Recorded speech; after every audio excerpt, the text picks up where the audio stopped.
નમસ્કાર મિત્રો, સ્વાગત છે તમારું અમારી યુટ્યુબ ચેનલમાં। આજના સમાચાર વિશે વાત કરતા પહેલાં જો તમે અમારી ચેનલમાં નવા છો તો નીચે લાલ કલરનું સબસ્ક્રાઇબ બટન આપેલો છે, તેને દબાવીને બાજુમાં રહેલા ઘંટડી બટનને પણ દબાવી દેજો, જેથી મારા આવનારા તમામ વિડીયોની માહિતી તમને મળતી રહે। અંબાલાલ પટેલની ભૂકા કાઢે તેવી આગાહી। હવામાન નિષ્ણાત અંબાલાલ પટેલ દ્વારા ભારેથી અતિભારે વરસાદની આગાહી કરી છે। આગાહી મુજબ રાજ્યમાં 7 થી 11 જુલાઈ વચ્ચે તમામ જિલ્લાઓમાં વીજળીના કડાકા ભડાકા સાથે વરસાદની સંભાવના જોવા મળે છે। ભારે વરસાદ પગલે નદીઓમાં પૂર જેવી સ્થિતિનું નિર્માણ થવાની પૂરેપૂરી શક્યતા છે। ઉપરાંત આજે અને આવતીકાલે સૌરાષ્ટ્રના કેટલાક વિસ્તારોમાં વરસાદી માહોલ શરૂ થશે। આજે આ જિલ્લાઓના લોકો બહાર નીકળતા સાચવજો।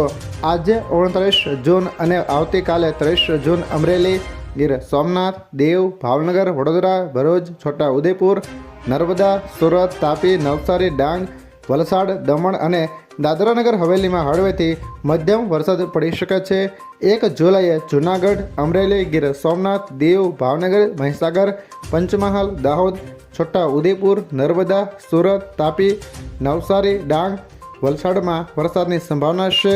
ગુજરાતમાં 3 સિસ્ટમ સક્રિય, વરસાદ ધબડાટી બોલાવશે।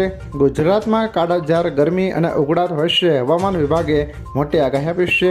વેસ્ટર્ન ડિસ્ટર્બન્સ, સાયક્લોનિક સર્ક્યુલેશન અને ટ્રફ લાઇન એમ 3 મજબૂત સિસ્ટમ સક્રિય થતાં આગામી 2 અને 3 જુલાઈએ રાજ્યભરમાં સાર્વત્રિક વરસાદ પડશે।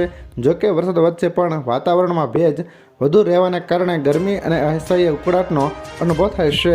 ખાસ કરીને અમદાવાદમાં તાપમાન 4 ડિગ્રી સુધી વધી શકે છે।